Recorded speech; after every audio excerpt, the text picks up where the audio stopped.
It's Sardine Sunday. So on Sundays, the kitties get sardines or mackerel. And I get this in water. You want to get unsalted if you can find that, and in water. None of the flavors, none with jalapenos or chili peppers, and preferably none with the oil added either, because it's pretty oily. And I get this for 89 cents for the can at Grocery Outlet. I love Grocery Outlet. So what I do is first I will pour off the juice into a separate container, and I'm going to use that later in the week. It's going to be a snack, but I will pour a little bit of it back into the sardines because they're a little bit dry otherwise. And then there's a lot of residue in the can, so I add a little bit of filtered water in there to help get all that residue out, and I pour that on the sardines so they're not so dry,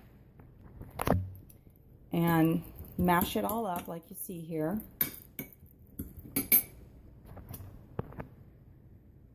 Yeah, and so then I'm gonna, like I said, I'm gonna save this for a midweek treat, and it's got all of the fish oils in there.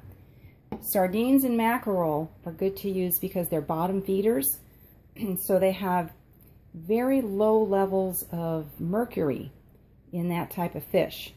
And the fish oil is really good for their skin and their coat, just like fish oils are good for us, or the omegas are from flaxseed. I don't consume fish myself, but flaxseed.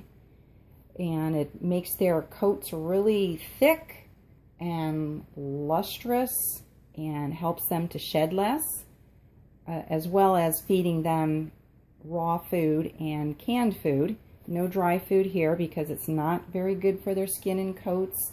It does not help them maintain a healthy weight. And dry food produces really big, smelly, steamy poop. When you feed raw and or canned, you're not going to have that smelly, stinky poop, as long as the can doesn't have any grain in it. And they are patiently waiting for Sardine Sunday. All right, so just wanted to share that with you, how I do that. Now, if you get mackerel, it comes in a larger can, and so then they're going to get 2 servings. I'll get a can of mackerel out here of the cupboard. So if we use the mackerel, it's a lot larger can, and I've got only 3 cats at this time. So this is going to give me a good 2.5 days where they'll get their fish oils. All right, signing off for now. Be sure to add sardines or mackerel to your cat's diet 1 to 2 times a week for thriving health. Cats Gone Healthy. Bye-bye.